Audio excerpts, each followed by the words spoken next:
아들 하나는 제 손이 많이 가야 하는 아직 어린 유치원생이고, 또 아들 하나는 눈치채셨는지 모르겠지만 우리 어머니 아들, 제가 양도받아서 키우고 있는 우리 신랑이에요.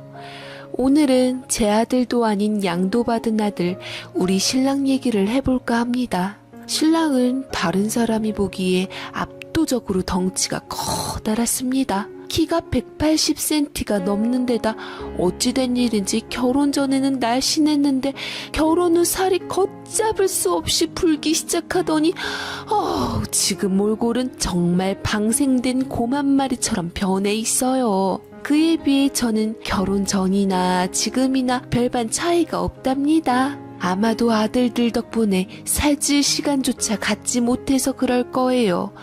양도받은 아들이 얼마나 제 속을 팍팍 긁어대는지. 한 번씩 신랑이 저를 보고 씩 웃으면서 여보의 음식 솜씨는 신이 내린 뭐랄까, 밥 한 그릇 더 주고 국도 한 그릇만 더 줘. 정말 꿀맛이라니까. 우리 엄마 밥도 이처럼 맛나지는 않았어. 안 그래 아들? 신랑이 어린 아들의 호응까지 구하며 밥 한 그릇을 더 먹으려고 애쓰는 모습이 짠하기도 하고, 그 덩치를 유지하기 위해서 많이 먹는 건 알겠으나 저 듣기 좋으라고 우리 어머니를 파는 건 좀 오바였습니다. 우리 어머니는 전국에서 손에 꼽히는 사냐초 요리 전문가이시거든요. 여하튼 밥 한 그릇 더 먹기 위해 제게 공치사하는 신랑이 곰 같은 여우처럼 여겨지기도 하네요. 신랑과 제가 만나서 부부의 연으로 이어지게 된 계기는 우리 사이에 특별한 중매쟁이가 있었답니다. 저는 학교 다닐 때부터 집과 학교가 전부였고, 직장 생활할 때도 집과 회사가 전부인 전형적인 집순이였어요. 친구들 만나는 것조차 제겐 기빨리는 일이라 요리조리 피했더니, 시간이 지나고 나이가 들고 보니 제 주변에는 우리 집 고양이 땡이만 남아있더군요. 이처럼 단조롭고 삭막한 제 삶에 일대파란이 일어나는 일이 생겼죠. 어느 날 퇴근해서 집에 돌아와 보니 땡이 목에 누군가 매달아 놓은 쪽지가 있었습니다. 땡이와 젖뿐인 집에 누군가 침입했을까봐 덜컥 겁이 났지만 누가 들어온 흔적은 전혀 없었어요. 그래서 이게 뭔 일인가 싶어 조심스레 땡이의 목에 매달려 있는 쪽지를 펼쳐 읽었더니 비밀스런 우리 땡이의 이중생활을 알게 되었네요. 쪽지에는 땡이가 아니라 얼마나 귀하게 여기는지 무려 금쪽이라 불리고 있었습니다. 안녕하세요. 저는 우리 금쪽이를 돌보고 있는 집사랍니다. 금쪽이를 오랫동안 지켜보니 길고양이는 아니고 누군가 키우는 고양이인 것 같아 여러모로 궁금한 점이 많아 메모를 남겨봅니다. 금쪽이는 어김없이 아침 10시쯤 저희 가게에 와서 캔 하나를 싹 비우고 가게 손님들이 오면 애교 좀 부리다 뒹굴뒹굴하며 한숨 자고 나서 정확하게 오후 5시쯤이면 어디론가 사라지는데, 우리 금쪽이가 가는 곳을 알 수가 없어서 애타는 심정에 글을 남깁니다. 우리 땡이가 저 몰래 외출하고 나 말고 또 다른 집사를 뒀다는 사실도 놀라웠지만, 이 집 저 집 다니면서 잘 챙겨 먹어서인지 예전 같지 않게 빵실빵실해진 땡이의 뱃살 원인을 알게 되어 새삼스러웠지요. 돌아보니 땡이가 피곤했는지 볼록한 배를 드러낸 채 쭉 뻗어서 세상 편한 자세로 잠든 것이 어처구니가 없고 헛웃음이 나왔습니다.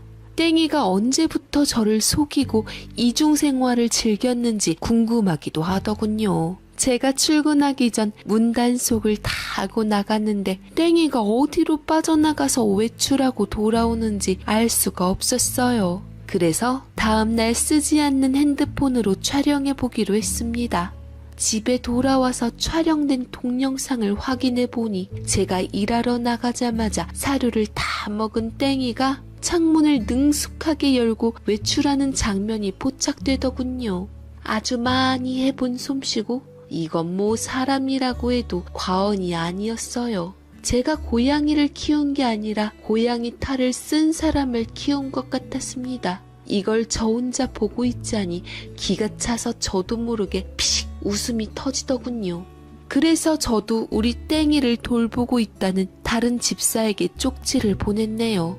우리 땡이가 주인 있는 고양이라는 것도 밝히고 돌봐주셔서 감사하다는 인사도 남겼습니다. 그랬더니 또다시 쪽지가 왔어요. 오히려 우리 땡이 덕분에 행복하다는 간단한 메모였어요. 그렇게 우리 땡이는 저의 허락하에 공공연한 이중생활을 제대로 즐겼으나 언제부터인가 땡이의 몸집이 작은 강아지만하게 커져 있었습니다. 그래서 저는 땡이의 건강을 위해서라도 살을 빼줘야겠다고 생각했어요. 땡이라는 이름도 뚱땡이의 뚱을 뺀 건데 이름 따라 간다더니 여하튼 저는 이 점을 간략하게 적어 또 다른 땡이의 집사에게 쪽지를 보냈습니다. 그런데 답변을 받고 어이가 없었어요. 자기는 우리 땡이의 뱃살을 포기 못한다고 하더군요. 그래서 저는 일 마치고 당장 찾아갔습니다. 생각보다 꽤 먼 곳이었어요.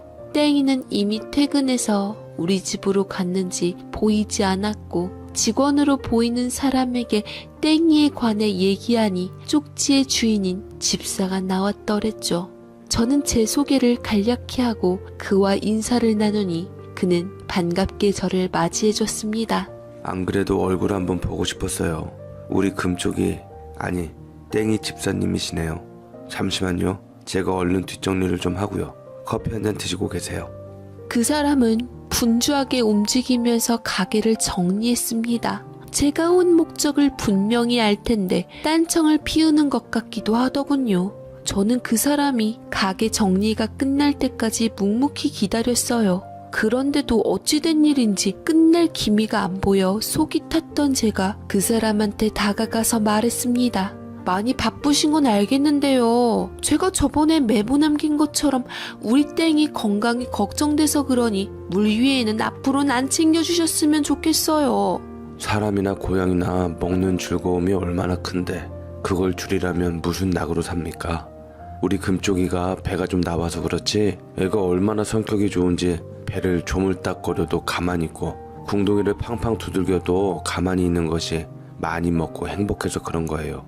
그러니 우리 금쪽이에게 물만 주라는 그런 소리는 제발 하지 마세요. 네? 그 사람은 저에게 말도 안 되는 궤변을 늘어놓으며 끝까지 땡이의 뱃살은 포기 못하겠다고 제 말을 회피했습니다. 그래서 저는 그 사람에게 앞으로 우리 땡이 외출 금지시킬 거라고 말하며 뒤도 안 돌아보고 오는데 뒤에서 부르는 소리가 들렸지만 집으로 그냥 왔네요. 집에 와보니 우리 땡이는 이런 사태가 일어났는지도 모르고 널브러져 있었습니다. 뚱뚱하기 전에는 제가 현관문을 열고 들어서면 환영 인사가 요란했는데 이제는 만사가 귀찮은지 그것도 없었죠. 저는 그런 땡이를 보며 한숨만 푹 내쉬었어요. 저는 제가 말한 대로 땡이의 외출을 금지시켰습니다. 창문을 못 열게끔 단단히 잠가뒀죠. 그러고 나서 일하러 갔어요. 퇴근해서 돌아와 보니 땡이가 자유를 박탈당해 저에게 시위를 하는지 제가 챙겨놓고 나간 사료에는 입도 안 대었더군요. 배가 엄청 고팠을 텐데 마음이 아팠습니다. 늘 느긋한 성격의 땡이인데 배가 고파서인지 곁을 안 내어주고 예민하게 굴더군요. 수시로 들려주던 골골송도 없었습니다. 그래도 저는 땡이의 건강이 우선이라 독한만 먹고 그 집사에게 보내는 건 위험한 것 같아 좀 더 지켜보기로 했어요. 그러나 다음날부터 땡이가 시끄럽게 아침부터 울기 시작하는데 사람으로 치자면 창문 열어달라고 조르는 듯 했습니다. 땡이가 이 정도로 예민하게 구니 땡이의 요구를 들어줄 수밖에 없더군요. 하지만 저는 땡이의 건강도 포기할 수가 없었으니 난감함에 빠졌습니다. 저는 고심에 고심을 거듭하다가 별 수 없이 그 사람에게 아쉬운 소리를 해야 했습니다. 며칠 전에는 제가 조금 감정이 격해서 실례를 한 것 같네요. 우리 땡이가 원하는 대로 해줘야 할 것 같아서요. 잘 부탁드릴 테니 먹는 거는 신경 좀 써줘야 할 것 같아요. 필요하시다면 제가 돈은 보태드릴게요. 되도록 건강식만 주세요. 저도 많이 고민했는데 요전번에 보니 창문에 끼어서 낑낑거려 큰 결정하게 되었네요. 전화 주셔서 감사해요. 저도 우리 금쪽이 안 보고는 못 살 것 같아요. 부탁하신 대로 우리 금쪽이 뱃살 신경 쓰겠습니다. 다시 한번 연락 주셔서 정말 감사드립니다. 그는 부드럽게 웃음을 지어 보였고 그때까지만 해도 저는 아무 느낌이 없고 그저 우리 땡이를 공동으로 돌보는 동료 정도로 생각할 뿐이었죠. 우리는 그렇게 땡이의 뱃살에 대해 조율하며 잘 지내는 듯 했습니다. 그런데 땡이가 어느 날부터 그 좋아하던 외출을 이틀에 한 번씩 하더니 일주일에 한두 번으로 줄어들더군요. 뭔가 이상했고 그건 그쪽에서도 마찬가지로 생각한 것 같았습니다. 그래서인지 그에게서 연락이 와 바쁜 시간 쪼개가며 땡이 문제로 만나게 되었네요. 마치 이혼한 부부 자식 양육에 대해 상의하러 만나는 것처럼요. 그는 진심으로 우리 땡이, 아니 금쪽이를 아꼈던지 두 발 벗고 나서며 염려스러워했습니다. 우리 금쪽이 신변에 이상이 있는 건 아니죠? 여간 걱정이 되는 게 아니라서 우리 가게에도 요즘 잘 안 오고 말이죠. 혹시 병원 데리고 가보셨어요? 아니요. 일단은 아직요. 아무래도 병원을 가보는 게 좋겠죠? 그 좋아하던 외출을 저렇게 자제하니 이상하긴 해요.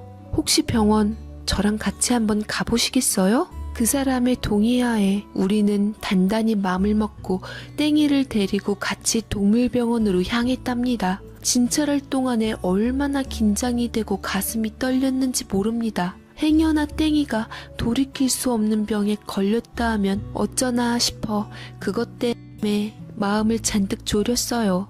한참 동안 진료 후 수의사 선생님이 나오자마자 우리는 앞다투어 땡이에 대해 물었고 이내 수의사 선생님은 땡이를 보더니 기겁하며 확 내질렀습니다. 아니, 땡이 보호자님들 눈에는 땡이가 고양이로 보이세요? 이건 웬만큼 덩치 있는 중견 강아지로 보이지. 대체 뭘 얼마나 먹이신 겁니까? 애정이 너무 과하셨어요. 이러다 우리 땡이 오래 못 봅니다. 그래도 덩치에 비해 활동량은 상당한 편인데요.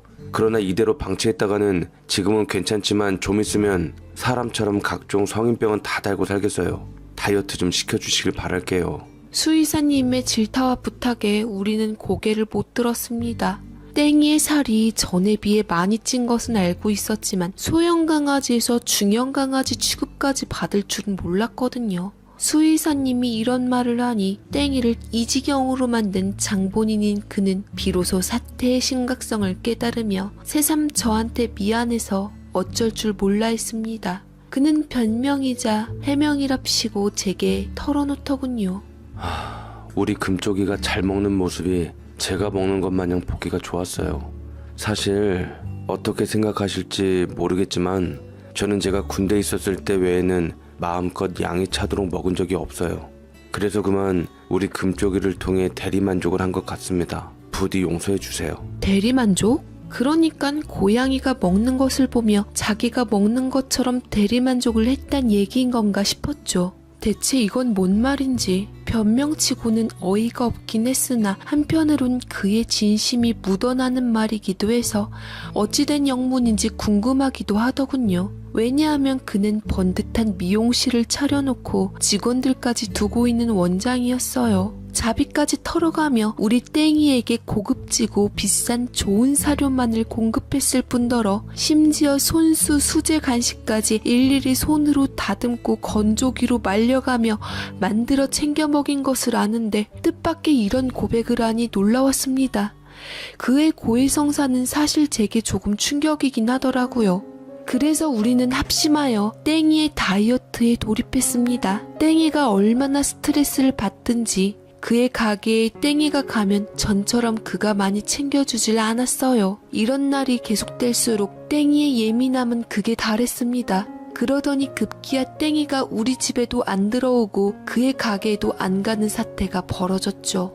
저와 그는 눈물바람에 몇 날 며칠 서로의 생업을 포기하고 전단지를 붙이며 땡이를 찾으러 다녔습니다. 혹시나 사고를 당한 건 아닌지 누가 데리고 간 건 아닌지 별별 생각을 다하며 땡이를 찾으러 다녔어요. 그러다 땡이를 마침내 찾게 되었는데 우리가 마음고생하며 찾으러 다닌 것과는 별개로 땡이는 또 다른 어느 집에서 아주 잘 지내고 있었습니다. 그 사이 살은 더 쪄 있었고요. 땡이를 잠시 돌보고 있던 그 집 주인은 안 그래도 우리를 찾으려고 했대요.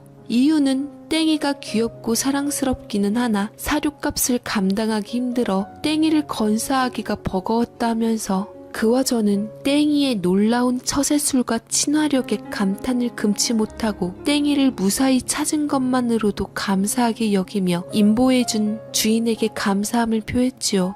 우리는 이 일로 급격하게 사이가 가까워져 연애를 하기로 했고 얼마 지나지 않아 땡이를 데리고 살기 위해서라도 결혼까지 생각하게 되었답니다. 돌이켜보니 참으로 기막힌 인연이기도 했네요.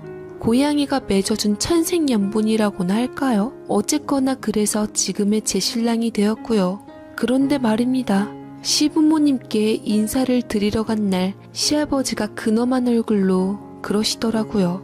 내 아들이라서 그러는 게 아니라 겉은 멀쩡하게 생겨서도 누구보다 여리고 여리내니까 잘 부탁하마. 처음에는 시아버지의 말씀이 당최 뭔 말인지 도저히 이해하기가 힘들었어요. 제가 그런 생각을 한 이유는 신랑이 어울리지 않게 미용사가 되기 전 특전사 출신이라고 했거든요. 그래도 특전사 이름이 있고 가닥이 있는데 남자이기도 하고 여려봤자 얼마나 여릴까 했죠. 제게는 한 번도 그런 약한 모습 보인 적이 없었거든요. 그러나 시간이 흐르며 시부모님의 말씀이 납득이 가기 시작하면서 언젠가부터 신랑이 땡이보다도 연약한 존재라는 걸 알게 되었네요. 땡이는 우리가 부부가 돼 한 공간에 사니 이상하게도 집과 가게에서만 뒹굴거릴 뿐 장거리 외출을 하지 않았습니다. 가출도 안 하더군요. 신랑은 우리가 결혼한 후 같이 살게 되면서 땡이에게 더욱더 지극정성이었어요. 수의사 선생님이 하신 말을 지킨다고 애를 썼지만 그래도 우리 땡이 뱃살이 방석처럼 변했습니다. 신랑이 용맹한 특전사 출신임에도 불구하고 미용사의 길을 선택한 이유가 있었지요. 신랑은 어릴 적부터 남달리 감수성이 풍부하고 손재주와 감각이 뛰어났다고 어머니가 말씀하시더군요. 본인도 그랬다고 인정했고요.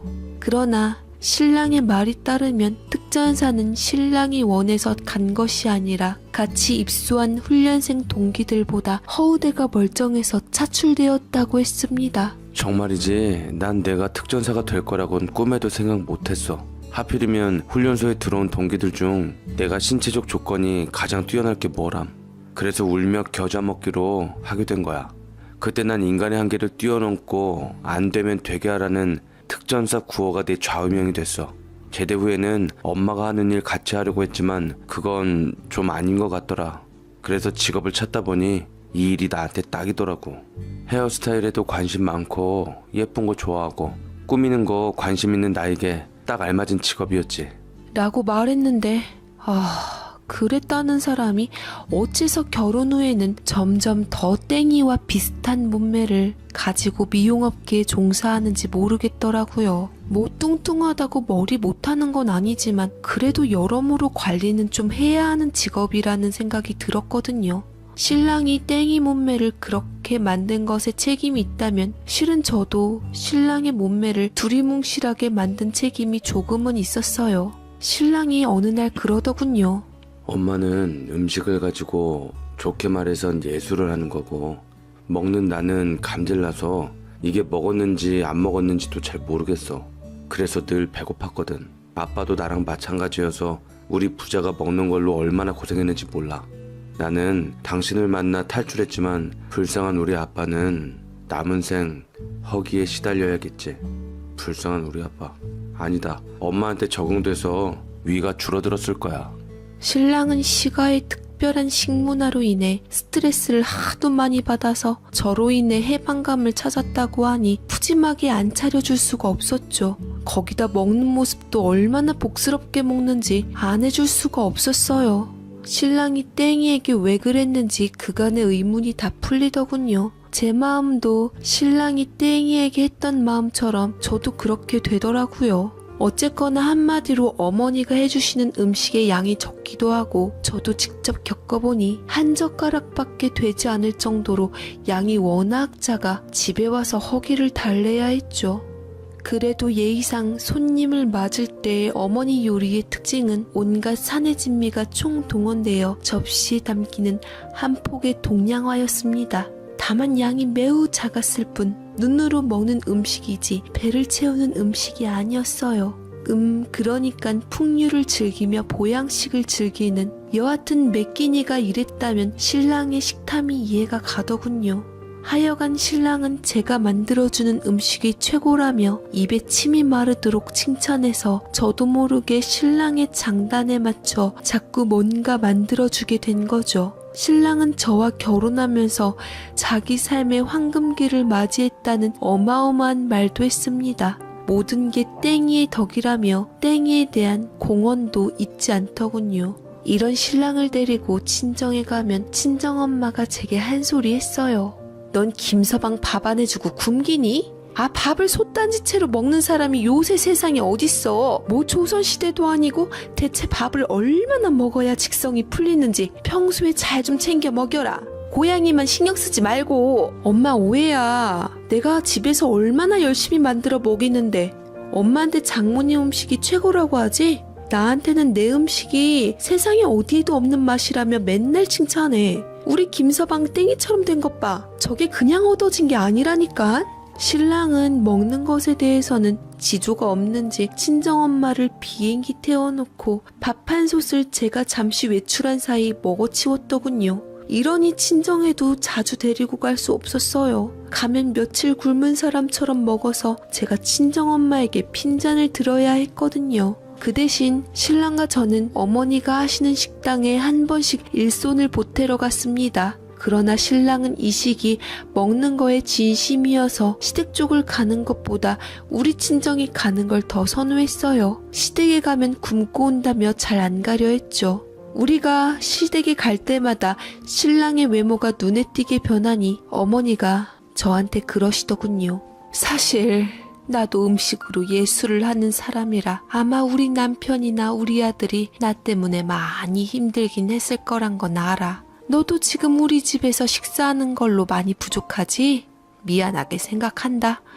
근데 나도 워낙 까탈스럽고 내 작품에는 자부심이 있어. 이해가 될지 모르겠지만 난 매끼 내 작품을 내놓는다고 생각한다. 식사의 그 모양이며 재료며 양이며 모두 계산되어 만든 내 작품이라 그 안에서 식사를 해결해야지 완벽한 건데 만약 그것이 틀어지면 내가 스스로 못 견디겠더라고. 근데 지금은 우리 아들 볼 때마다 살이 붙어서 신수가 훤해지니 내가 못했던 걸 네가 해줘서 고맙구나.